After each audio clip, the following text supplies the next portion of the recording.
Oi, aqui é a Verônica e você está ouvindo Criminalismo. Hoje eu tô aqui novamente, pela milésima vez, com o Vinícius Brandão, pra gente falar sobre filmes. E aí, Vinícius? E aí, Verônica, tudo bom? Tudo bem, e você? Tranquilo? Tranquilinho. Na paz? Lidando com a ansiedade aí desse período histórico que a gente vive. Quem não está, não é mesmo? Infelizmente. É bom pra quem é terapeuta, né? Ou não, né? Porque todo mundo quer tratamento grátis. Ah, é? É, né? Chegamos nesse Quem nível? que não quer? Todo mundo quer ficar bem, mas quer ficar bem grátis. Todo mundo acha que tá bem, de graça, tá todo mundo ruim. Tá todo mundo... Mas tá todo mundo ruim. Então, a gente veio aqui para falar sobre um filme que eu coloquei uma votação lá no Instagram, @criminalismo, para ver que filme vocês preferiam que eu falasse, tal, não sei o quê. E escolheram Meu Amigo Dahmer, que na verdade não é Meu Amigo Dahmer, né? Eu descobri agora. Como é que é o nome do filme? No Brasil, o nome oficial dele é O Despertar de um Assassino. Doideira, né? Porque o nome em inglês é My Friend Dahmer, que é o nome também do quadrinho. O filme é baseado no quadrinho do Derf, né? Derf. Como autor de quadrinhos, o nome original, o nome dele é Derf Backderf. Como roteirista, ele está cadastrado como John, entre aspas, Durf Backderf. Eu acho que ele deve ser conhecido como Durf. Por que a gente está falando isso? O filme é baseado na história do Jeffrey Dahmer. Esse Durf, ele conheceu o Dahmer na infância. Eles eram amigos, mas eu considero amigos entre aspas. Sim. Depois a gente vai falar sobre isso. E eles eram amigos, ele conviveu com ele durante um tempo e aí ele resolveu fazer... Ele é artista, né? Ele é quadrinista, ele resolveu fazer um quadrinho sobre a história do Dahmer. E essa história ficou muito famosa, inclusive vendeu bastante pela Dark Side. Não gostaria de fazer propaganda, porque eu não estou ganhando nada com isso, mas vende na Dark Side esse livro. Infelizmente, eu acho que o seu público de podcast, Dark Side, é meio que uma referência obrigatória. Com certeza, a galera gosta bastante, mas a gente não tem parceria ainda. Tá ouvindo, Dark Side? Exatamente, Dark Side, fica de olho. Manda livro pra nós. Ia ser top. Eu já tenho alguns. Esse quadrinho fez tanto sucesso que virou um filme. O filme é de 2017, né? 2017. Ele é baseado nessa história anterior de um dos maiores serial killers dos Estados Unidos, que é o Jeffrey Dahmer. Ele é muito conhecido porque ele é bem assustador, assim. Ele cometia necrofilia, canibalismo, entre outras coisas. Como ele é muito conhecido, assim como o Ted Bundy, né, que a gente já falou, muita gente se interessa por esse assunto. E eu acho que por isso esse filme ganhou a votação. Então a gente vai falar sobre ele hoje. Vamos comentar um pouquinho sobre a vida do Jeff Dahmer anterior a ele virar um serial killer, mas eu vou comentar um pouquinho também sobre ele como serial killer, porque tem bastante coisa assim curiosa. Vamos lá, conta a sinopse aí pra gente. O Despertar de um Assassino, que a gente pode chamar aqui a partir de agora de Meu Amigo Dahmer também, não tenho problema com isso. Acompanha o jovem Jeffrey Dahmer na década de 70, né, que passa a história? Eu não consigo identificar muito bem o período. Quando ele estava no final do ensino médio, né, um pouquinho dos últimos meses do último ano e depois o último ano dele no ensino médio, quando ele ficou amigo de um grupo de garotos, né, ficou amigo, como você mesmo disse lá, entre aspas, né, com que ele começou a andar e o filme vai até a graduação deles e a primeira vítima que ele encontra, né? Ele encontrando a primeira vítima dele quando ele virou assassino. Você certifica claro que é a primeira vítima? Então, eu fiz questão de não saber qual era a história dele quando eu fui assistir o filme, porque eu queria, tipo assim, vamos ver o que vai acontecer aí, como é que vai ser minha percepção sem saber nada. Como é que você consegue, né? Com o Ted Bundy foi a mesma coisa, como é que... Eu não sei, eu sei pouca coisa sobre crimes reais. Eu não sou o cara dessa área, não. Eu acho legal ver história de assassinato e tal, mas eu gosto de ver ficção, Agatha Christie da vida. Eu não gosto muito de ficar vendo, história real, não. Ah, tá bom. Tô te obrigando a ver várias histórias reais. Não, assim, é interessante. Eu não vou dizer que não é interessante. Agora eu tô falando que, não é o tipo de coisa que eu vou ficar procurando, saber quem foram os maiores assassinos seriais da história e tal. Eu não conheço esses caras, não. Eu só deixo pra você ir pro psicopata americano, isso aí. É bom que tem uma perspectiva diferente, né? Que eu tenho a perspectiva de quem estuda isso há 1000 anos. Mas respondendo a sua pergunta, quando o filme termina, passam os créditos finais que fala que ele matou aquele cara pra quem dá carona no final do filme. Verdade. Mas assim, o jeito como termina, né? Tipo assim, A história meio que termina ali do que o filme tá mostrando, e de repente mostra ele dando carona pra esse cara, assim, tipo, completamente avulso. Eu falei assim, esse cara deve ser, talvez, a primeira vítima dele, eu não sei. Porque eu passei o filme inteiro pensando, esse cara vai ser a primeira vítima. Esse cara vai ser a primeira vítima. O filme inteiro eu ficava assim, esse cachorro vai ser a primeira vítima. Um pouco antes dessa cena dele dando carona pro cara, você tem uma cena que você fica desconfiado, né? Que é uma cena que parece muito que ele vai matar. Eu sabia que ele não ia, porque eu já sabia a história dele, mas eu fiquei tensa, mesmo assim. O próprio Durf, você fica meio assim, tem umas horas que você fica meio... Sim. Aliás, a gente vai falar spoiler, gente. A gente vai contar o filme inteiro aqui, como eu sempre faço. Mas esse aí, tipo... o legal desse filme é que, tipo assim, ele não tem muito... Como é que eu posso dizer? Não tem um lugar específico pra onde a história vai. A gente acompanha um ano em que... É isso, aconteceram coisas entre esses dois caras, mas não é uma história tipo começo, meio e fim. Sim, você sente que a vida dele é só um pedaço, né? É um recortezinho da vida dele, assim, que ele pega. Mas é um recorte muito interessante, que acontece muita coisa, né? Isso, assim, depois que eu vi o filme eu pesquisei, né, sobre a história dele, e é uma coisa que, tipo, ele sempre ele comentava, né, parece que ele fazia questão de comentar nas entrevistas que ele dava, que aconteceu no meio da história desse filme, que foi o divórcio dos pais dele. Sim, essa parte é muito marcante, assim, pra ele. Dá pra perceber que foi... Porque mudou, né? Foi isso que fez com que ele saísse de casa, porque ele foi abandonado, na verdade, né, pelos pais, e aí ele fica sozinho, depois ele vai morar com a avó e tal. Esse é tipo um ponto de virada pra ele começar a cometer crimes, e não antes de assassinar, né? Antes dos assassinatos ele já tinha cometido crimes. Essa separação dos pais foi um ponto de virada para ele começar a beber. Não, porque o filme mostra ele mais ou menos dos 16, 17, né? Você chutaria por aí. O cara ele tá indo pros últimos anos do ensino médio. Aí eu pesquisei na história, ele dizia, pelo menos, que ele começou a beber com 14 anos. Então ele já era alcoólatra naquela época. Ele fala que ele era alcoólatra mesmo, no nível que ele bebia. Sim, mas no começo não mostra ele alcoólatra ainda, né? Eu acho que tem uns pulos temporais aí que a gente não percebe, porque o filme começa, os pais não estão separados e ele não tá bebendo e tal. A impressão que eu fiquei é que ele usava a bebida como uma forma de lidar com a situação dele em casa com os pais. Sim, é meio que isso mesmo. Era que a gente um método de fuga dele. Mas diz ele também que ele começou a ter pensamentos macabros e que ele bebia para evitar esses pensamentos também. Tem esse lado. É um lado que não mostra, mas assim, não mostra explicitamente que ele tem pensamentos. Mostra que ele faz algumas coisas esquisitas. É verdade, como eu fui assistir o filme com essa perspectiva, tipo, não sei o que ele é, mas se eu tô assistindo pra comentar aqui nesse podcast, com certeza esse cara cometeu algum crime, né? Aí na hora que fala que ele... Na hora que mostrou o gato morto e o ônibus escolar dele passou do lado do gato morto, e ele ficou tipo, o gato morto ali. Eu já fiquei tipo, esse cara aí matou gente. Se gosta de matar bicho, né? Aí a primeira coisa que mostra, ele pegava animais mortos na estrada e levava para casa para botar no ácido, né? Que o pai dele trabalhava com química, e aí ele derretia os animais no ácido para tirar a pele e ele fazer tipo uma coleção de ossos, né? Estudar os ossos e tal. Isso se mostra futuramente, né? Quando ele comete os assassinatos, ele tinha essa mesma característica. Isso. O interessante... Tem várias coisas interessantes, né? Mas uma parte que é muito interessante nesse filme é você ver a construção e você ver as referências dele, né? Você pensa, o que leva um cara a dissolver um corpo de uma pessoa em ácido? De onde veio? Que doidice é essa? Então, na real tem. Ele tem um histórico do pai dele que era químico e que ele já dissolvia em ácido animais e tal. E também tem esse negócio, né? Tipo, parece que quando crianças matam animais ou pegam carcaças, esse tipo de coisa, criam tipo troféus ou coleções, já é um indício de um comportamento que pode levar para um serial killer mais pra frente, né?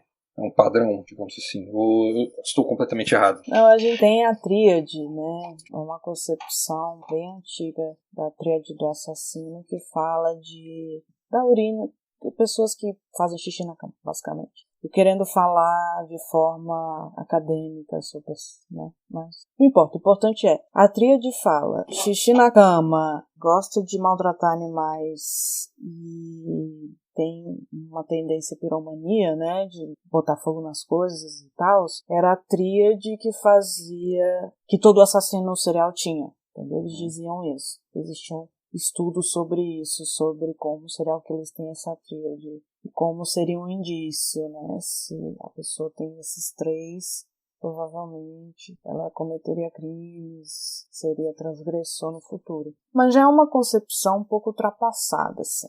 Ah, tá.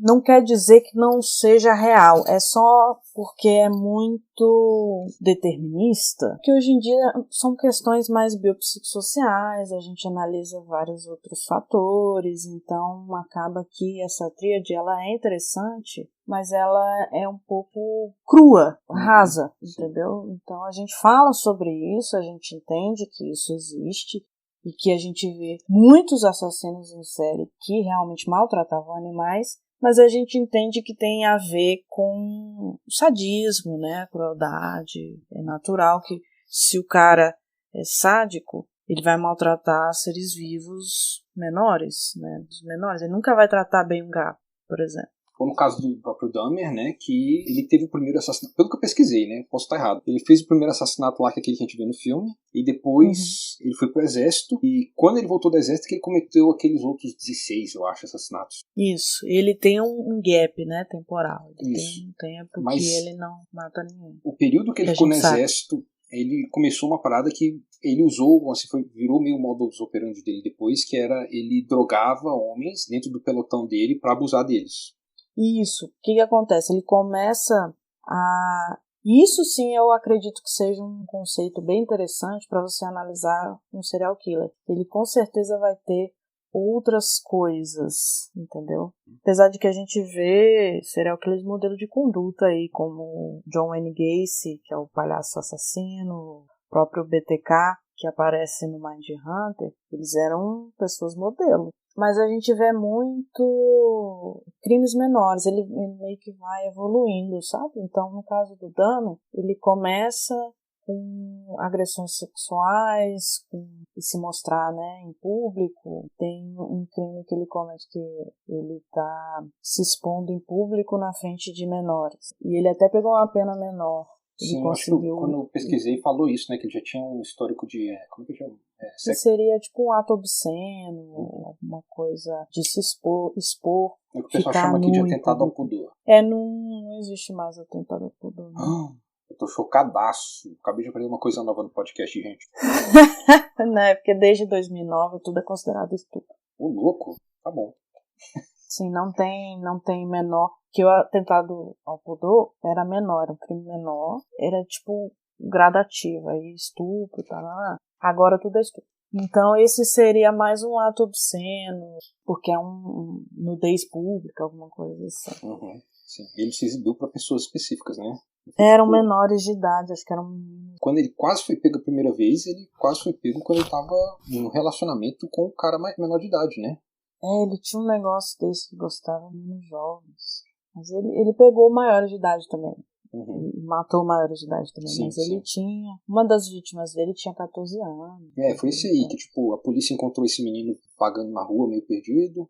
Isso, exatamente. Antes dele matar esse menino. Esse é um caso que sempre falam quando falam do Jeff Dahmer, porque ele estava na rua, perdido, sangrando, e aí a polícia pegou ele, levou para casa do Jeff Dahmer, e o Jeff Dahmer falou, meu namorado, tá tudo certo, não se preocupa não. Ele convenceu os caras e matou.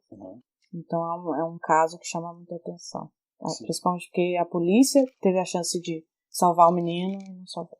Imagina o peso, né, do cara, depois de descobrir isso. Pois é, deve, né? Tem que rolar, eu acho, um pouquinho de peso na consciência. Porque disse que tinha muito preconceito também, era relação homossexual, né, década de 90. Isso me chocou mais, que tipo, foi 87 para 90. Aí nesse caso específico, tipo, digamos 90, vamos chutar assim, foi 90 esse assassinato. Era uma época que, tipo, ainda não era bem visto relações homossexuais e ainda era um cara mais velho com um outro menor de idade. Isso que... Sim. Eu fiquei, tipo, impressionado quando eu vi essa história. Como é que esse cara convenceu o policial naquela época com essa história e, pelo que eu entendi, no sul dos Estados Unidos, né? Mas é porque era chacota.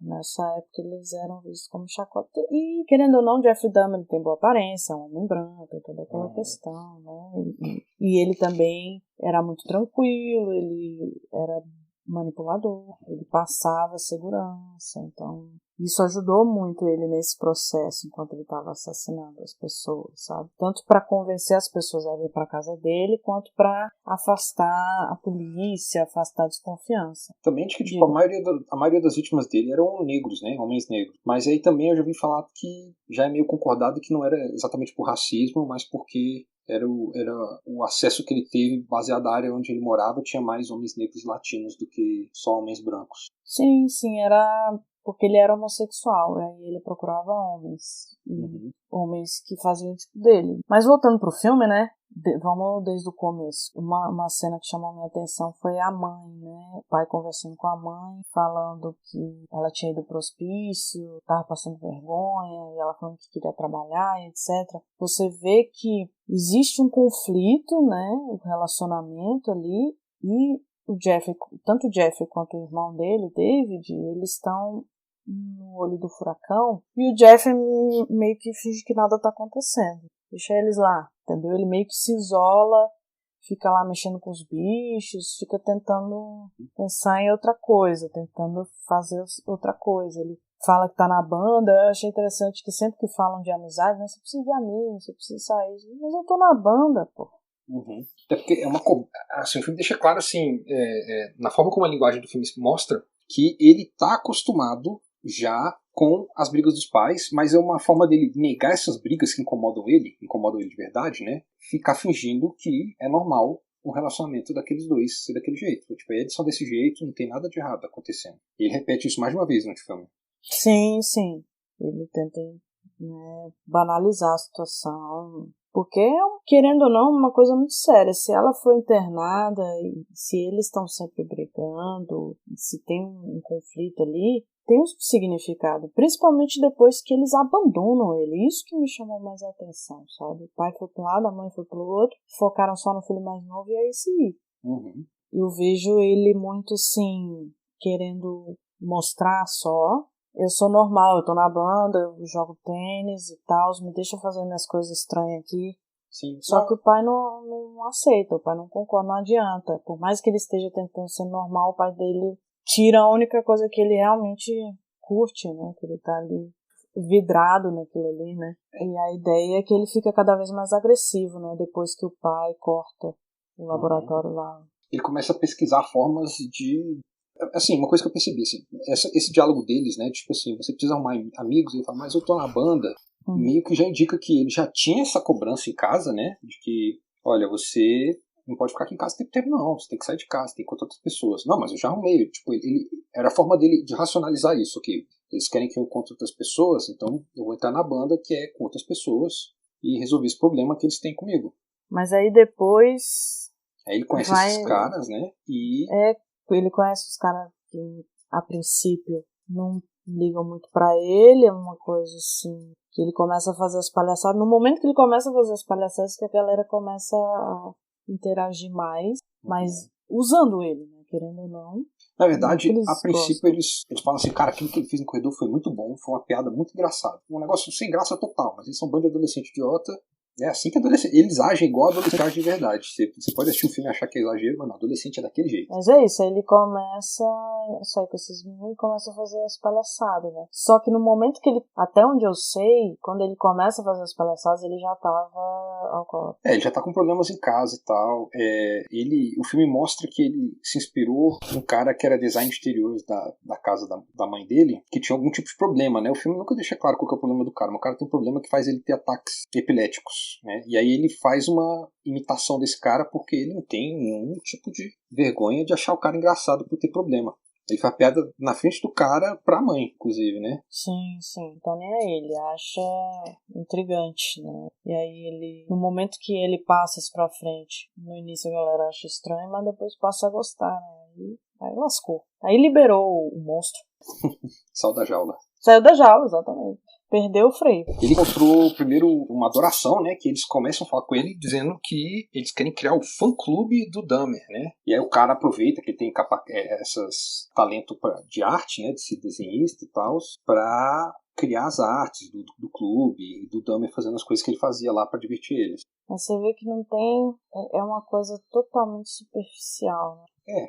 É os caras achando que vão andar com ele pra se divertir. Não tem profundidade, não tem nada. Não tem carinho, não tem simpatia, não tem nada. Esses caras não se importam uns com os outros. Até a cena do shopping, né? A cena do shopping que eventualmente tem uma cena no filme que eles estão usando drogas, né? E eles estão usando drogas e falando besteira. E tipo, eu me masturbo pensando na sua mãe. Esse tipo de besteira que eles estão falando, né? E o Dahmer tá lá no fundo e eles estão tão drogados que eles esquecem que ele tá lá junto com eles. Aí eles falam, eu queria fazer isso aqui, eu queria fazer aquilo ali. E aí o Dahmer solta assim, bem baixinho, eu queria ter um melhor amigo. E tipo, todos eles se assustam, tipo, eles esqueceram que ele tava lá. Sim. E aí, depois desse momento, né, o filme começa a mostrar eles conversando sobre assim, cara, aquele dia ali com o Dahmer foi esquisito, né? Foi estranho, eu também achei. Aí um deles começa a sentir dó dele, começa a ficar, cara, eu acho que a gente tá pegando pesado, eu acho que a gente tá magoando ele.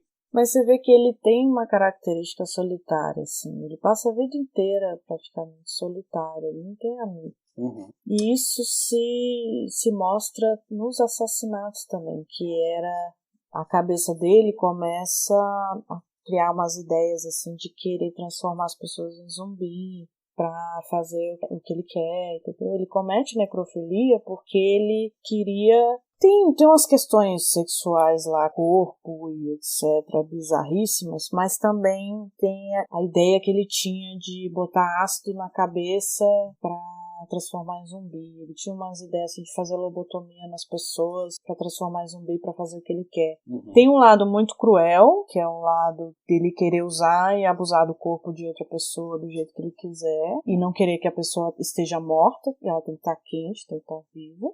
Mas tem um lado também meio triste, assim, de ele sentir que ele só vai conseguir se relacionar com alguém se a pessoa não contrariá-lo, se a pessoa só fizer o que ele quiser. Ele tem um problema para lidar com a questão de estar sozinho, né? De as pessoas abandonarem ele, né? Exatamente, por isso que essa parte dos pais abandonarem é um ponto de virada. Eu acho que é muito traumático para qualquer pessoa. Uhum. Você, num momento, você ter seus pais tranquilo, de boa, brigando pra caramba, mas tá lá, você tem sua família, você tem uma estrutura familiar, zoada, mas tem. E aí, de repente, seus pais se separam, cada um vai pra um lado, eles lutam pela guarda do irmão e foda-se ele. É isso mesmo que acontece no filme. E ele já é maior de idade, então ele se vira, faz o que você quiser. Sim. E aí ele fica sozinho em casa e ninguém sabe que ele tá sozinho em casa. Então, assim, eu acho que esse momento foi muito marcante pra ele. O pai chega do nada e, nossa, você estava sozinho, sabe? É uma negligência absurda. A partir daí que ele começa a colocar em prática, porque a ideia que passam, não sei se é real ou não, mas a ideia que passa é que ele bebia para não colocar em prática os impulsos sádicos dele. E as parafilias, né, da necrofilia, do canibalismo, etc. Eu fiquei com a impressão, muito no filme, de que ele arrumava fugas do ambiente familiar que ele tinha. Esse negócio, até essa parte da morte dos animais e tal, era um jeito dele de lidar com esse espaço dele, arrumar fuga de casa, não se sentir algum tipo de controle, eu acho. Pode ser também. Porque quando tem uma cena do filme que ele vê os pais brigando, e aí corta, e a próxima cena ele pega um cachorro, não fala de onde ele tirou aquele cachorro, se era dele, se ele roubou o cachorro. E ele leva o cachorro pro mato e ele tá pronto pra matar o cachorro. E aí ele luta contra a vontade, né? E aí eu fiquei... Quando eu assisti o filme, eu fiquei pensando assim, vou botar isso aqui pra Verônica no podcast, importante, hein? Esse cara, ele tem um impulso, ele tem, tipo, um impulso de, tipo, eu tenho que lidar com isso aqui, porque, sabe? Ele tem um impulso de matar as pessoas. O filme abre com ele olhando o cara correndo na rua, né? Na rodovia. Uhum. Eu acredito que é a mistura, né? Uhum. Mistura do lado homossexual, que Isso. também é uma questão, né? Que não pode, tá? Proibido, principalmente na década de 70, pelo amor de Deus. E também a coisa do corpo, né? Da fisiologia, do interesse em saber como é que é o corpo dele por dentro. Essa é a perspectiva dele olhando pro cara depois de saber toda a história dele de vida.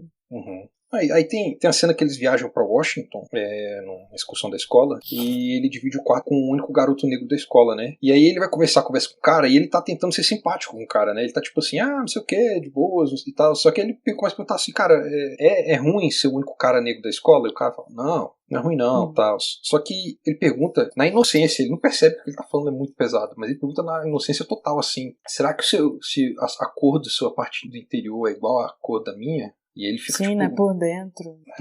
Se os seus órgãos são da mesma cor dos meus órgãos. Tá? E o cara fica, tipo, boladaço, né? Com razão. Mas é um questionamento interessante, assim. É porque ele traz uma morbidez muito grande, né?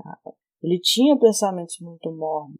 Mas talvez se eles fossem melhor canalizados, né? Iriam para outra coisa. Não sei. Eu acho que era...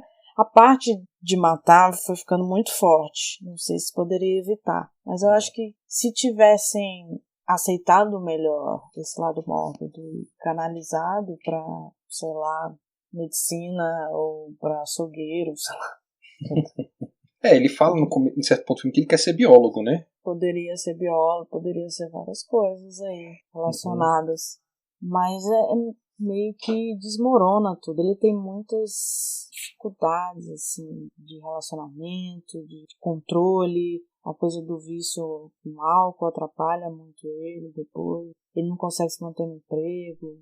Ele não consegue ficar na faculdade. Não consegue, ele tem muita dificuldade de se manter. E aí isso vai se refletindo também em características de psicopatia, né? Que a gente trazendo depois, que muitas pessoas acreditam que provavelmente ele era psicopata porque ele premeditava, ele era muito tranquilo, ele fazia... Ele fala, ele confessa tudo que ele sabe. Sem peso na consciência, né? Tipo, é normal isso aqui. Pois é, por mais que ele use a bebida para justificar, no sentido de ele se sentia mais desinibido, né, mais tranquilo para fazer as coisas, ele acha que não teria tanta coragem assim de fazer, sóbrio, eu acho que tem mais a ver com timidez do que com conteúdo, com as vontades, as coisas que ele gostava, que ele tinha vontade de fazer, é dele, não é de uma doença mental, não é tem a ver com a bebida, nada disso, são conteúdo que ele traz é dele. Uma coisa assim, quando começou o filme, eu falei, eu tenho que perguntar isso aqui pra Verônica também.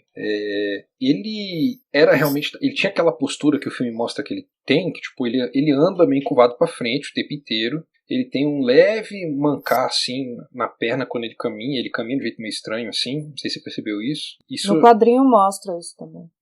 Aí eu não sei se tipo o Jeffrey Dahmer real tinha isso, se era uma característica do filme, considerando que é de um cara que conheceu ele, eu imagino que tenha mais relação mesmo tipo, com a realidade, né? Querendo ou não, a gente tá vendo vários recortes, né? Do ponto de vista do Durf, do quadrinista, mas tem o ponto de vista também do pai dele. O pai dele, inclusive, escreveu um livro, tenta justificar certas coisas, mas tem o ponto de vista dele, né, do Jeffrey Dahmer, que confessou, e de outras pessoas que conviveram com ele. Então, assim, são vários pontos de vista que o quadrinista colocou. Ele não colocou só o ponto de vista dele, né? Ele não tava lá. Isso é uma coisa que eu fiquei vendo no filme e falei assim, velho, como é que eles tiraram informação pra isso aqui? Porque, a menos que tenha vindo dele, tem uns detalhes ali muito específicos quando ele tá sozinho, que eu fiquei tipo, cara, como é que alguém sabe disso aqui? Aí eu não sei se tipo foi um problema de caracterização. Mas porque apesar de o filme ser contado sobre o cara, o Beckdurf, o protagonista do filme não é o Beckdurf, o protagonista do filme é o Dahmer. Sim, sim.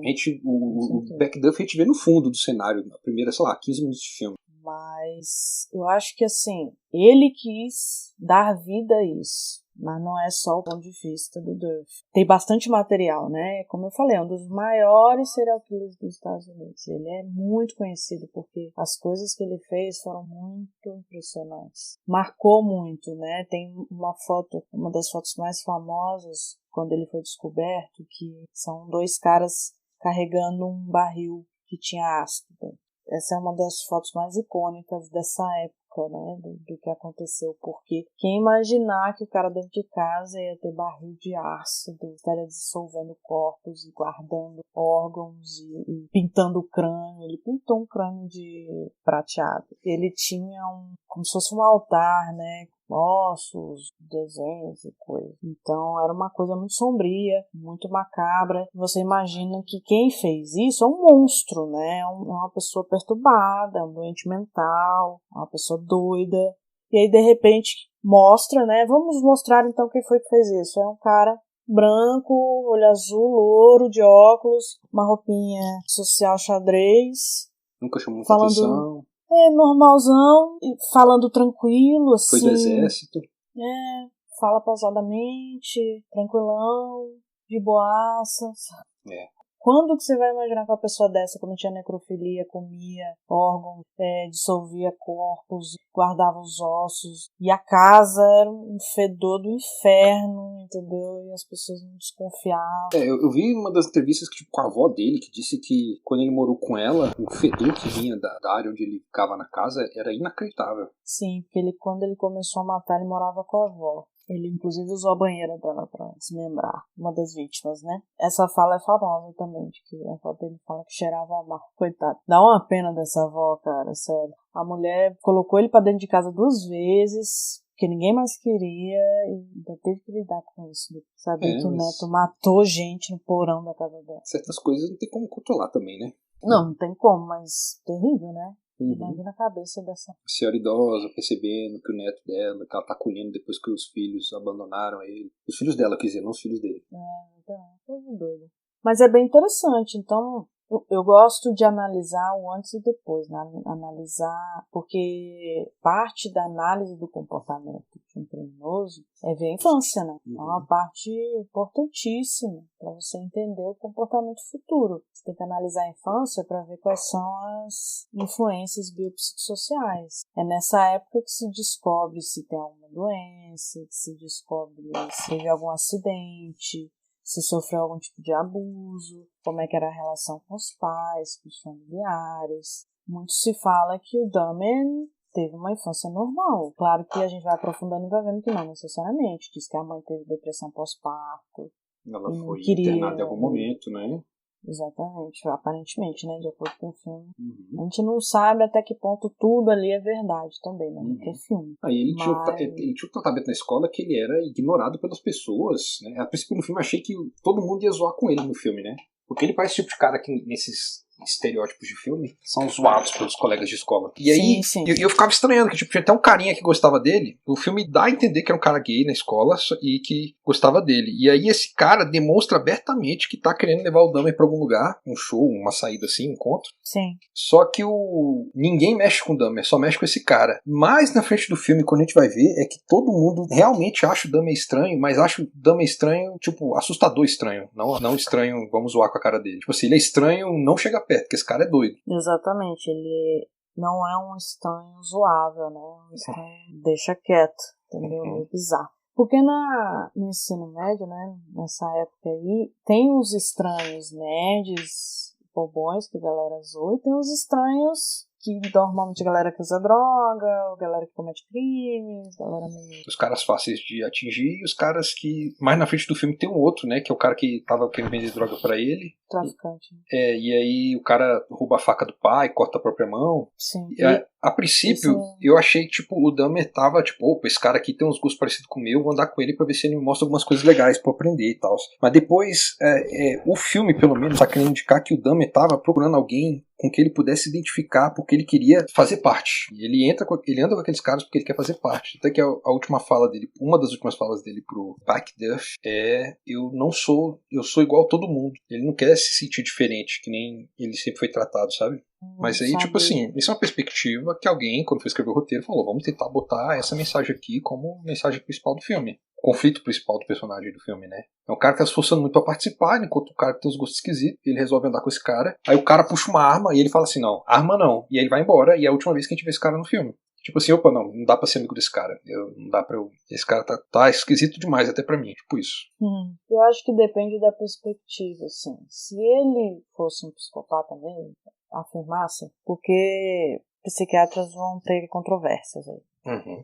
É sempre muito difícil diagnosticar psicopatia. O que eu posso afirmar é que ele realmente demonstra ter características. Então, assim, se ele for psicopata mesmo, na verdade ele só estava querendo se misturar ali, fazer parte de algo para não chamar muita atenção, para fingir que é normal, porque na verdade o psicopata ele não acha que tá errado, ele não acha que ele é estranho, o comportamento dele é esquisito, ele acha que ele tá certo, que o comportamento dele que tá certo, dos outros que é estranho, e que inclusive ele é melhor que os outros, porque ele é mais evoluído, porque ele não tem esses sentimentos aí. A galera é muito vulnerável. Ele não é vulnerável. Então, poderia ser uma forma dele ser considerado normal, porque ele estava o tempo todo sendo um estranhão. E ele, gente, eu não quero ser o estranhão, não gosto disso. Chama atenção, a galera me enche o saco. Então eu vou ser o cara normalzão, entendeu? Eu sou normal, gente, eu acho. Não, é porque, tipo, quando ele sai com esse cara, e se fosse essa ideia, ele não teria saído com esse cara, ele não ia crescer amigo do cara de quem todo mundo tem medo na escola. Mas é porque eu tô falando dessa cena específica, também, assim. né? Agora, tipo assim, o filme inteiro, eu fui prestando atenção depois que eu assisti, quando eu entendi que era mais ou menos isso que o filme tá querendo discutir, que ele, como é que eu posso dizer? Quase tudo que ele faz no filme é pra ser aceito de alguma forma, né? Ele faz aquele ataque no meio do corredor porque ele quer ver se as pessoas riem disso, né? Ele achou engraçado, vou ver se as pessoas vão achar engraçado. Ele vê todo mundo sendo idiota, querendo aparecer daquele jeito, então ele vai tentar ser o máximo possível. Ele faz uma parada mais extrapola, e aí é quando ele consegue um grupo de amigos, né? Também. Sim, sim. Isso não significa que ele não queira fazer amigos. Tem isso também. Ele quer ser admirado, ele quer... Um reconhecimento, né? Reconhecimento, claro. O que eu quero dizer é que isso não significa que ele se importe, que ele sofra, entendeu? Que preciso de amigos, eu só tô sozinho.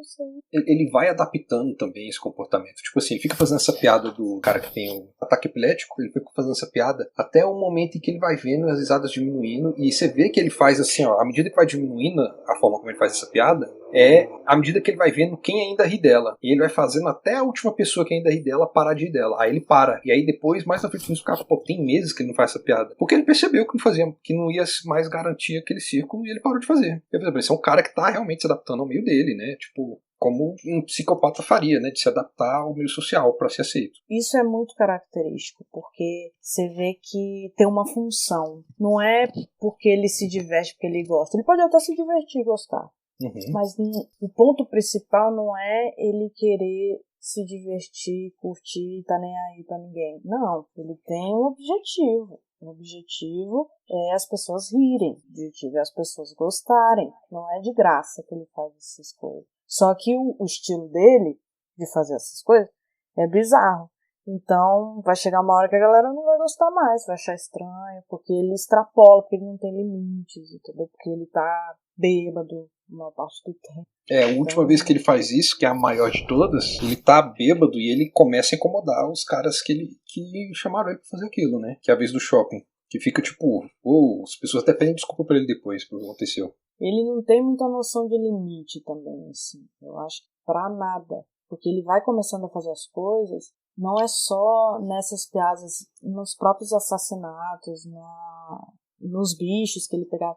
Ele não tinha limites, entendeu? Ele só ia. Ele passava horas fazendo, entendeu? Minucioso, né? Com essas características, né? Ele não tinha muito, assim, noção de foi longe demais, sacou? Ele só vai. Eu acho que a bebida ajudou muito ele nisso, dele conseguir se libertar e fazer o que ele quisesse sem limites. A bebida ajuda a gente a quebrar algumas restrições autoimpostas, né? Ou impostas pelos outros, no caso. E eu acho que tinha um trabalho também com a timidez. Eu acredito que ele era uma pessoa tímida, tanto que nas entrevistas ele tá sóbrio e ele é bem quieto, ele fala baixo, ele não tem muita expressão, mas talvez seja pela psicopatia, mas assim, ele é muito introspectivo. Bom, acredito que a bebida ajuda nisso também, para ele poder abordar as pessoas, as vítimas e tal, para ele poder fazer as brincadeiras em público, para ele poder fazer as coisas, isso ajudou bastante. Foi meio que a bebida foi meio que um instrumento que ajudou ele a fazer as coisas, não foi o motivo dele. Foi um caminho para ele conseguir fazer coisas que ele queria. Exatamente. É muito interessante, assim, ele acaba pegando, é bem bad vibes.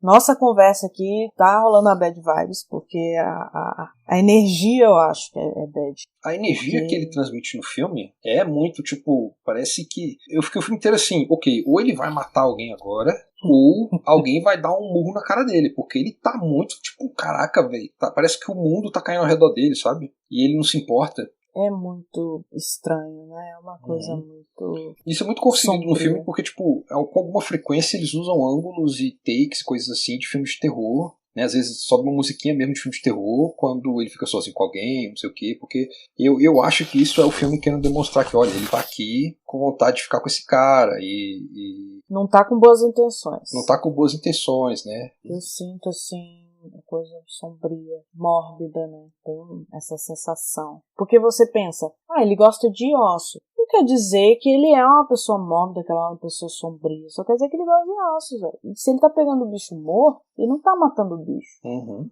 Eu não vejo problema não, eu acho tranquilo. Mas aí eles mostram de uma forma, vai construindo, né? Desde o começo já é uma coisa pesada, já é uma coisa tensa. Sim, e aí sim.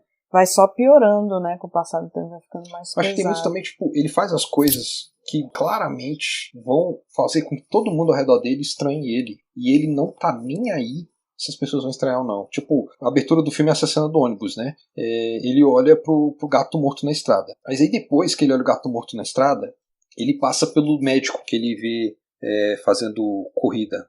Esse médico vai ser super importante no filme, tá, gente? Eu tô dando spoiler aqui. E aí ele levanta e vai, atravessa o ônibus inteiro, fica no meio de gente que tá conversando, o pessoal tá tendo conversa, ele fica em pé no meio desse povo pra ficar acompanhando o médico correndo na rua. Aí ele toma bronca do cara que supervisiona lá o pessoal no ônibus, e ele volta pro lugar dele. Ele não tá nem aí se ele atrapalhou ninguém, ele não tá nem aí se ele foi chamado a atenção na frente dos outros, e isso causa um estranhamento muito, tipo, é muito bizarro, sabe? É muito, tipo, o tempo inteiro ele tá fazendo coisas assim que, tipo, ele tá alheio a como o espaço ao redor dele tá achando ele estranho. Sim, isso é bem característico. Você percebe que realmente é uma coisa bem constante. Essa cara dele, essa poker face dele, que aparece o tempo todo, inclusive nas entrevistas dele adulto, ele tem essa mesma cara. A mesma cara. Eu vi as fotos dele, impressionante como o ator é parecido com ele, né? Eles são muito parecidos, é uma coisa incrível, assim. O ator ficou bem parecido. E a cara, a expressão é igual. Ele deve ter visto um monte de foto, entrevista e tal. Atores tendem a fazer isso. Normalmente ele é aquela cara ali. Eu acho que ele só faz cara diferente quando ele tá brincando. Uhum. Ele tá zoando. Aí mas ele muda, cara. Ele tem um controle, ele tem um cuidado também, esse ator. Algumas vezes eu percebi que muitas das vezes quando ele tá brincando junto com os outros personagens, né, ele tá fazendo poker face ainda. Tipo, tem algumas vezes que o cara o Beck Duff no filme faz uma piadinha pra fazer todo mundo rir, e aí dá aquelas risadas do adolescente idiota, né? Essa piada boba, como a gente é foda e tal, essa bosta. E aí ele ri, mas você vê que, tipo, ele dá risada controlada pra hora que eles estão olhando ele, e que ele sabe que eles vão ouvir ele. Quando eles não estão ouvindo, olhando pra ele, ele não faz a risada, e assim que eles viram a cara e param de prestar atenção, ele para a risada. É uma coisa muito controlada, uma coisa muito encenada, tipo, né? Totalmente. Controlado pra que eles sintam que agradaram ele. Isso é muito interessante, essa construção do personagem dessa forma, é muito interessante, porque é isso, né? O cara realmente é tudo encenação, ele não tá nem aí pra nada, ele só quer, ele tem os objetivos lá dele lá, que não tiver a ver com isso, ele caga, entendeu? Ele vai fazer o que ele quer não é rir, por exemplo. Ele tá nem pra rir, rir pra ele é uma parte sem graça, boba. Não tem. Ele não liga pra isso. Isso fica muito claro. A coisa dele não se importar com as coisas. Ele só vai. Sei lá, é muito interessante, muito intrigante. É meio, tipo, você consegue ver as engrenagens na cabeça dele, tipo assim, o que eu preciso fazer nessa situação? Ele vai lá e faz, tipo, e o que ele vai lá e faz não é o tipo de coisa que qualquer um faria, que eu faria, que você faria, sabe? Sim, é outra coisa, ele é muito inteligente. Eu acredito, pelo menos. Ted Bundy, por exemplo, tem minhas dúvidas. Acho ele meio... Ele era muito simpático e hábil, né, nessa parte, mas ele não era um cara muito inteligente, não, né?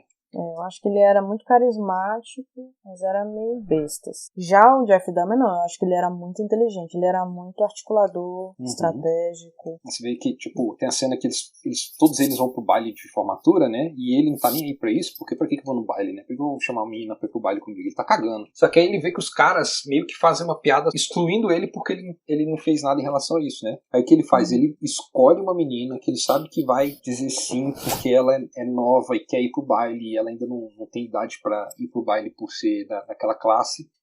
Aí ela fala não, e ele consegue argumentar com ela pra ela querer ir pro baile por interesse próprio, não porque ela quer ficar com ele, e ele promete pra ela que não vai fazer nada de estranho. Ele tem que fazer, tipo, ele tem que argumentar com ela pra convencer ela a ir pro baile com ele. Isso é muito perfeito, porque Era isso que ele fazia com as vítimas. Era basicamente, ele convencia, entendeu? É claro, provavelmente algumas vítimas só acharam ele bonito e foram. Mas existia um processo de convencimento, de vamos conversar pra gente sair, pra gente ir na minha casa, pra eu deixar você tomar um negócio aqui, pra você ficar drogado. É um processo estratégico, ele vai criando toda a fantasia, todo o processo na cabeça dele, e às vezes deu certo, às vezes não. Ele teve situações que ele foi mal sucedido, principalmente no começo, né, que ele tá experimentando, e aí a pessoa acordava. Parece que teve muita acusação contra ele quando ele estava no exército, né? Exatamente, eu não sei muito detalhes sobre essa fase, né, que ele tá no exército. Eu sei que ele foi acusado de algumas coisas sexuais, relacionadas sexuais, que ele foi dispensado por má conduta. Parece que ele ficava muito bêbado, né, o tempo todo, ele bebia muito. Mas eu não sei detalhes, não, das vítimas, de se ele estuprou galera, como é que foi isso, não. Eu sei que homossexual, né, então ele tava feliz da vida no exército, né. Tava no lugar ideal pra ele. Só no fato de que não era bom beber, né? Não é bom beber quando você tá no pelotão. Nossa, devia ser muito zoado, né? O bicho bebaço, direto, não conseguia fazer as coisas, provavelmente, né? Que eram pedidas. Ele não tinha disciplina, não devia ter nada dessas coisas. Oh, mas ele foi. A matéria que eu li da Vice disse que ele foi dispensado com honras. Sim, com honras, mas ninguém por conduta inadequada. Ninguém imaginava que ele ia continuar drogando e assediando homens, pessoas fora do exército, né? Impressionante isso. Provavelmente ele sabia seguir as regras direitinho, ele era quietinho, né? Não falava nada, não fazia nada, só ficava bêbado direto e tal. Acho que ele não chegou a estuprar, talvez ele tenha só dado em cima, alguma coisa assim, feito conduta inadequada. É isso mesmo, ele foi dispensado com honra, mas com conduta inadequada. Ele foi evoluindo depois, entendeu? Sim, sim. Mas o primeiro assassinato dele foi antes, né? Foi. Mas você vê pela matéria, né? Diz que, pelo que eu entendi da matéria, meio que o modus operandi dele começa depois do exército. Sim. É determinado assim como ele vai agir com todas as vítimas depois do exército. Exatamente. Ele tem essa primeira vítima, esse cara que ele dá carona. Depois ele fica anos, que a gente sabe, né? Sem matar ninguém. E aí depois, quando ele vai pra casa da avó, pela segunda vez, ele começa. Mas o que eu li, faz muito tempo também que eu li sobre a história do Dahmer. Ele começou experimentando, né? Ele queria primeiro, chamava a pessoa, ia pra lá, curtia um pouco, tal, não sei o quê. Depois ele começou a dopar, depois ele começou a estuprar, né? Sodomizar, sei lá. E aí que ele partiu pro assassinato. E diz ele que foi sem querer, foi um acidente. Não foi planejado. Mas ele comprou uma faca específica para um corte lá. E é meio estranho esse papo dele aí. Principalmente porque ele tem pensamentos mórbidos a vida inteira. Então, não sei não. Não pode ser uma forma dele racionalizar para não sentir tanta culpa? Ou só racionalizar... tipo isso, eu não sou culpado. Tá aqui minha racionalização para não me sentir culpado. Para vocês não serem que eu sou culpado. Eu acho que talvez ele não esperava que ia acontecer naquele momento. Ele já tinha pensado muito sobre isso, já tinha planejado, já queria fazer, mas que aconteceu de repente. Acho que esse é o máximo. O filme mostra ele indo pro lugar onde ele sabe que o médico corre com um bastão de beisebol porque ele quer atacar o médico. Eu só fui entender isso mais pra frente, mas aquela cena no ônibus era ele já vendo o cara porque ele sentia muita atração, que era o médico correndo na pista. E aí depois vai desenvolvendo isso aos poucos. Ele descobre que o cara é médico, descobre que o cara atende. Aí ele vai pro consultório fazendo atendimento. Ele fica tentando conversar com o cara, fica tentando ser simpático, só que o cara tá sendo super profissional, ele tá sendo médico super profissional, né? E aí ele não consegue controlar a ereção durante a consulta, né? E ele percebe, putz, agora acabou, não vou conseguir atacar esse cara aqui, eu não vou conseguir achar ele na rua. Mas aí depois o filme mostra ele fantasiando, tipo assim, principalmente depois com a separação dos pais, ele fantasiando um jeito dele de controlar a tristeza, aquela dor da separação dos pais, com ele imaginando ele com o médico morto na cama dele. Já mostra que ele tinha esses pensamentos, esses interesses. E ele fala que ele tinha isso desde cedo e que a bebida foi uma das formas dele de canalizar esses. Eu acho que as duas primeiras vítimas provavelmente foi uma coisa. Já tá pensando há muitos anos nisso, mas na hora H foi uma coisa de momento, de repente. falou, não, agora vai, é agora, bora. Acho, inclusive, tipo, se você for pensar aquele negócio que eu acho que eu falei com você, foi num outro podcast, que muito assassinato acontece assim a primeira vez, um assassino ou coisa assim, porque foi a oportunidade que foi certa pra ele. Foi, isso aqui é a oportunidade pra começar. Ele pode ter fantasiado várias vezes, mas aquilo que ele fantasiou deu certo, tipo, encaixou pra aquele momento. Exatamente. Que é, tipo, ele encontrou um cara que tava bêbado na rua, pedindo carona, e o cara falou que veio de outro estado pra ir pra um show, né? Putz, é isso aqui, velho. Muito melhor que um médico. Mora perto dele. Mora perto. Mas tem a coisa da atração também, né? Ele tem todas essas características que facilitam, mas eu também sinto atração e ele tá entrando no carro. Então pronto, então é isso. E ele aceitou ficar com o Dahmer. Ficaram e tal. Essa parte eu não sabia. Só sei que, tipo assim, a matéria que eu li só fala assim, o cara entrou no carro dele. O filme termina falando, esse cara, depois que entrou no carro com ele, nunca mais foi visto. Isso, ele leva pra casa dele, eles ficam, depois o cara quer ir embora, ele não quer que o cara vá embora. Novamente a questão da frustração, do abandono, de ele querer que as pessoas façam o que ele quer, do jeito que ele quer, e aí ele vai lá e mata. O jeito dele de controlar. O cara quer ir embora, não, eu tenho que controlar ele, mato o cara. E depois ele continua tendo necrofilia com o cara, né? Depois que o cara morre. Aparentemente isso não atrapalhava nem um pouco a excitação dele. Era o contrário, ele se excitava mais com a pessoa imóvel, inerte, os órgãos, com tudo. Ele tinha uma excitação absurda. Eu li na matéria que ele, tipo, ele matou, tipo, ele tinha algumas vítimas que ele matava, e aí ele ia cortando aos pedaços, ia guardando alguns pedaços. Quanto mais próximo da cabeça, mais ele tentava manter por mais tempo vivo, pra ele conseguir se masturbar com um pedaço daquela pessoa, né? Tipo, aí chegou um ponto que era só a cabeça, e ele abria a geladeira só pra se masturbar com a cabeça, e depois fechava de novo. Até chegar ao ponto dele ter que decompor aquela cabeça também, fazer todo o processo dele lá de tirar a pele. Exatamente. Ele se masturbava com tudo. Com tudo não, né? Tinha partes que ele não gostava, que ele descartava. Mas tinha várias partes que ele gostava de preservar, de manter pra se masturbar depois. Genitália, a cabeça, os órgãos e tal. Ele tinha um negócio... Tinha uma excitação fortíssima com o negócio do corpo humano ali, fisiologia, sei lá, umas coisas muito loucas. Ele tinha um fascínio, né? Com características do corpo humano e tal também, né? Exatamente, uma coisa... Mas era uma excitação absurda, assim, uma coisa louca. É porque eu não quero entrar em detalhes aqui, é uma coisa eu acho muito pesada. Sim. Acho que desnecessário. Então as coisas se você quiser. Extremamente pesadas, assim. Não, eu fiquei sabendo. Isso aí, negócio aí do masturbar com a cabeça, foi tipo, acho que a parada mais pesada que eu já vi um assassino fazer com alguém. Desde que eu fiquei sabendo de casos reais, qualquer coisa assim, sabe? Eu nunca fiquei, caraca, o cara fez isso, velho. Tá bom, né? Mas aí também, depois do que eu vi no filme, eu não fiquei tão surpreso, né? O filme meio que demonstra um cara que claramente tem esses gostos. Pois é, cara. É isso. Ele fazia muitas coisas. Ele meio que juntou características de vários serial killers em um.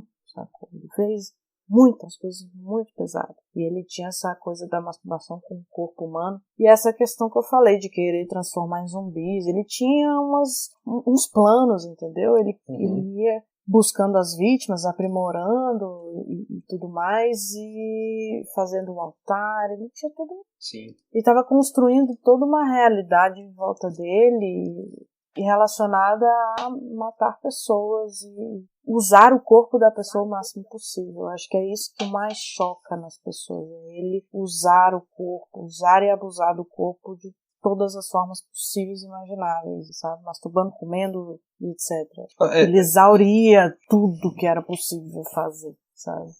Ele ia até o que ele podia fazer com a vítima, ele ia. Até o finalzinho, porque ele ia mesmo até o final, né? Tipo, não sei, posso falar outra coisa pesada ou você acha que é melhor não? Pode, já falei várias coisas pesadas aqui. É que esse primeiro cara que ele matou, por exemplo, ele teve todo esse negócio, matou o cara, ele ficou lá se masturbando o corpo do cara, sodomizou o cara e tal. Sodomizou não, né? Mas não sei o que ele fez com o corpo do cara. Só fala que ele fez coisas com o corpo do cara. E depois ele fez todo o processo de tirar a pele do cara, derreter a pele do cara inteira no ácido, depois jogar o resto do ácido foi na banheira, eu acho, coisa assim, na privada. Foi tudo pro esgoto, e aí o que sobrou dos ossos, ele foi quebrando até virar pó, e ele distribuiu pelo terreno ali ao redor da casa dele. É, tipo, ele acaba com tudo do corpo do cara, pra sumir com o cara. Sim, ele se desfaz, consegue até o último pedaço de osso.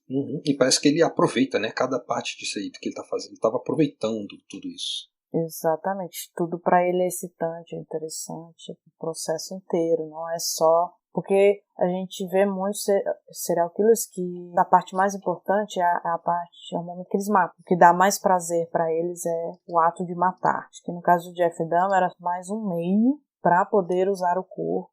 A excitação não era tanto nessa parte, não era uma parte tão relevante para ele, era mais o pós. Eu só queria fazer uma correção aqui, eu falei revista Vice, não sei por que eu falei revista Vice, eu vi na Galileu, foi a revista Galileu, e aí, se alguém quiser ler essa matéria que eu li, que é muito interessante, eu posso, se a Verônica não tiver problema também, baixar essa matéria, eu posso passar pra Verônica colocar aí na descrição do episódio. Só que assim, tem muitas fotos assim de tipo vítimas, tipo, deixa eu ver aqui, tem uma foto aqui. Tem foto dele criança, tem foto dele adolescente. Só tem tipo foto da geladeira dele, com um pedaço de corpos guardados na geladeira dele, o tanque de ácido na casa dele. Eu acho que galera que gosta de crimes reais não vai se surpreender tanto, assim, que é um caso bem conhecido, né? A gente não costuma falar coisas pesadas aqui, né?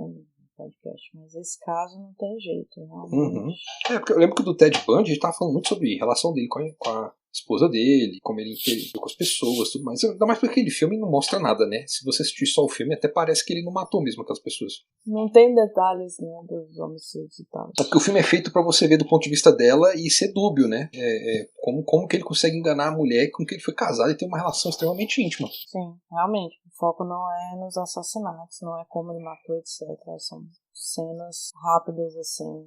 Mas esse do Jeff Dahmer não tem como a gente não entrar nesses detalhes, porque o foco realmente é nas coisas que ele fez, nas ideias dele. Tem a ver com o comportamento dele, né? Como eu falei, ele não fazia nada disso de graça. Ele matava, usava o corpo, etc. de graça. Ele tinha motivação, ele tinha um porquê, e ele tinha esses pensamentos distorcidos, né? Tinha uma distorção total da realidade. Ele poderia transformar alguém em zumbi, por exemplo. Como? Tá maluco, né? Uma pessoa, você vai pensar, né? Doidão, não sei o quê.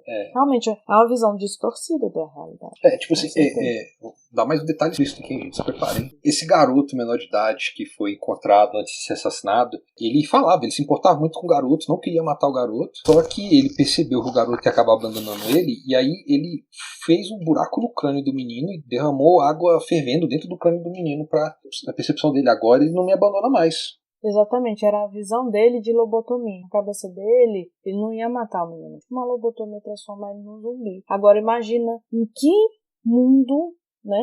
Esse ato dele vai fazer a pessoa virar um zumbi. Sim. Uma visão distorcida total. Tinha ideias. Não condiziam com a realidade, né? Que não condizem com a realidade, mas que a medicina pensa, né? A medicina criou a lobotomia, criou várias coisas de forma científica, etc. Questionáveis, horrorosas, mas eu quero dizer assim, tinha um estudo, tinha uma parada científica. Ele fazia da cabeça dele, água fervente aqui, acho que vai resolver.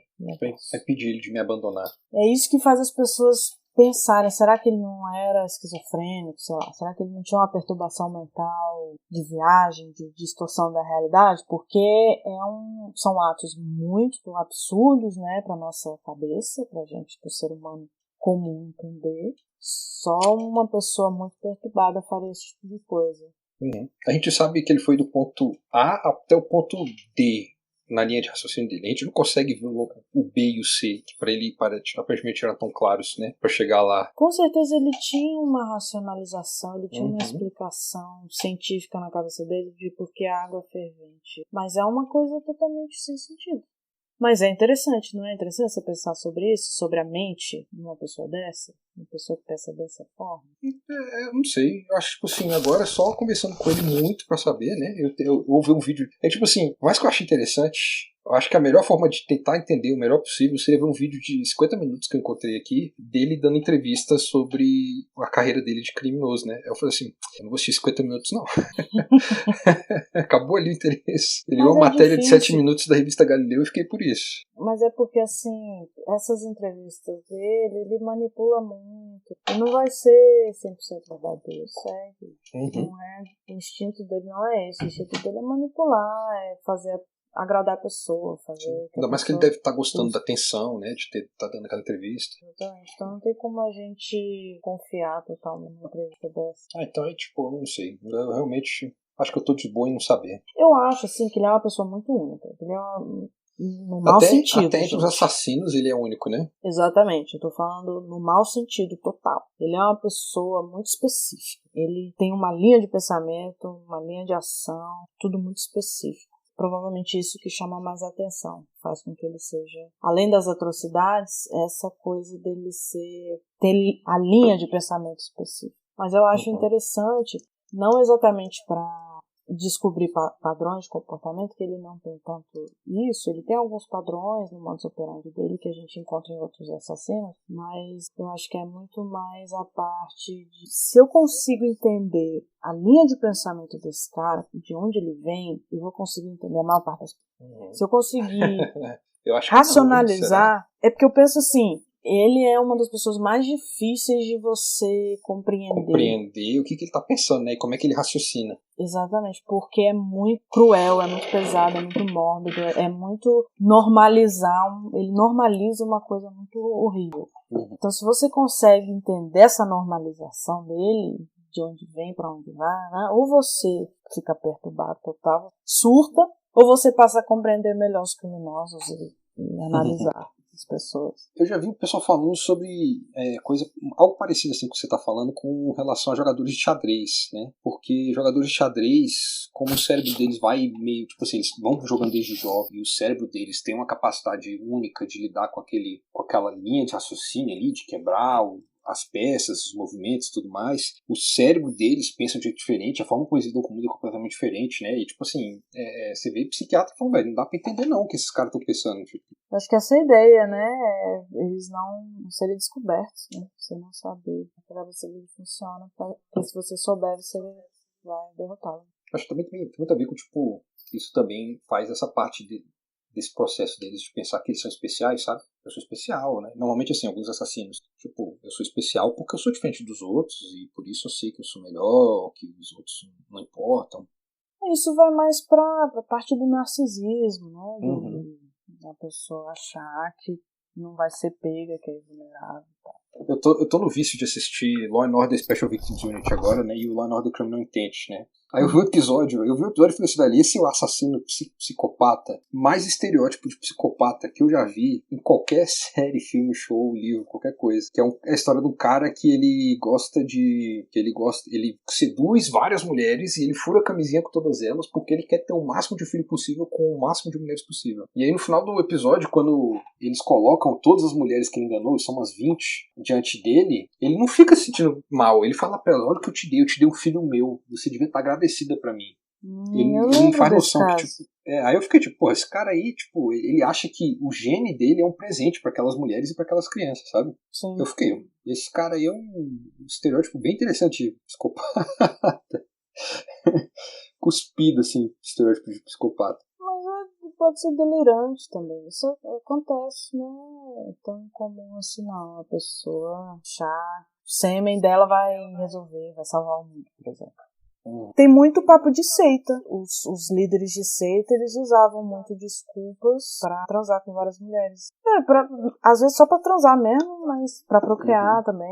Eles vão pra sempre controlar arrumar, também as mulheres, né? Pra controlar, eles sempre vão arrumar subterfúgios pra convencer, né? Mas no caso do líder de seita, eu acho que ele não acredita. Ele realmente não acredita. Ele tá só manipulando mesmo, só enganando. Nesse caso especificamente, é possível que o cara tava delirando, tava achando que era real. Não, ele fala com uma calma na frente da polícia de 20 pessoas que ele enganou, que elas iam ser agradecidas a ele, sabe? Bem interessante. Eu lembro desse caso. Tem uns casos bem interessantes, assim. Apesar de ter muita besteira, tem muita loucura também. Tem muita loucura, muita viagem, tem muita coisa interessante. Tem umas doideiras do tipo, vamos levar essa criança aqui pra cena do crime enquanto a gente tá tentando prender o cara. Caraca, mano, você tá maluco? Não, tem vamos botar a vítima em perigo aqui de graça. Todo tipo de viagem que você imaginar. Mesmo temporada 11, os caras estão há no mínimo 11 anos trabalhando na área, mas eles continuam fazendo as loucuras. Isso aí que eu falei é da temporada 12, de levar a criança pra, no momento que eles estão tentando prender o assassino. Tem risco de tiroteio e tem uma criança esperando do lado de fora da porta, sabe? Não, umas viagens assim. artifício do roteiro pra também dar uma animada, né, pra galera. Cara, nesse caso específico, tipo assim, tinha uma reviravolta que eles queriam revelar ali, e essa reviravolta ia ter mais impacto se a criança aparecesse logo depois. Aí eles fizeram essa trama aí. Mas é tipo assim, pô, até eu que não sou muito entendido, sei que não faz isso, né, gente? Pelo amor de Deus. Mas eu percebi que tem muito isso. Normalmente quando acontece uma doideira, é artifício do roteiro. Eles fazem pelo roteiro. Pela aquela história ali. Pela história. Mas eu acho que deu, né? A gente falou pra caramba já. A gente falou mais que o suficiente já sobre esse assunto, que é muito bad. É bad. O Dahmer é um assassino bad. Eu vejo gente que gosta muito desse caso, estuda super esse caso. Eu fico, gente, eu li uma vez. Tá bom pro resto da vida, né? Eu li um texto gigantesco sobre esse caso e falei, beleza, daqui uns anos eu volto aqui. Você tem que ver uma coisa, uma comédia depois, tem que dar uma relaxada. Porque, realmente... Ele me lembrou, eu não sei se você já viu o filme As Vozes, com Ryan Reynolds. Mas tu tá viciado nesse filme, hein? Não, é só porque, tipo, a relação dele com a pessoa depois de morta me lembrou o assassino do Ryan Reynolds nesse filme. Eu comecei a ver, eu não cheguei na parte do assassinato ainda. Mas eu vou ver, vou ter... Tu tá tão, né? Tu gosta tanto desse filme. Esse filme é muito bom, gente. Só me fala. Sei que vai ter gente que não vai gostar. Ele dá um incômodo, assim, e ele dá um incômodo fazendo piada ao mesmo tempo, porque ele é uma comédia, o filme. Então, tipo, é um incômodo meio... é pra mexer com você mesmo esse filme, né? Não é que nem esse do Dahmer, que é, tipo, pra você entender um pouquinho mais o Dahmer. Engraçado, eu não achei nada muito engraçado até agora. Não, mas ele é engraçado da bad, porque é um cara que ele tem um raciocínio muito específico. Esse filme consegue fazer você entender o raciocínio dele, porque você já explicou em outro episódio. Qual foi o episódio que você falou desse filme? Porque ele demonstra visualmente as alucinações que ele tem, né? Então a gente consegue ver como que ele tá raciocinando. Não é só, tipo, a gente tá supondo uma coisa, que nem a gente tá supondo aqui com o Dahmer. Sim, ele vai explicando passo a passo. Deu pra entender que ele explica direitinho o que ele tem, por que ele vê do jeito que ele vê, ele ouve do jeito que ele tá, né? Mas aí eu tô falando demais sobre outro filme. Mas eu só tô falando porque, tipo, me lembrou, sabe, esse negócio da relação com a pessoa depois de morta. E fala também, o meu amigo Dahmer LGB tem em português, versão Dark Side, por, sei lá, 50, 60 reais, você encontra por aí pra comprar. Pois é, tenho muita vontade de comprar essa HQ, porque parece bem interessante. Assim, não só a história, assim, o desenho, toda a construção, isso me chamou a atenção. E ele parece mais mesmo a perspectiva do Backderf do que o filme mostra, né? Que o filme é muita perspectiva do Dahmer, né? Sim, a gente sente que o Dahmer, é a visão do Dahmer do que está acontecendo, que o Backderf tá ali.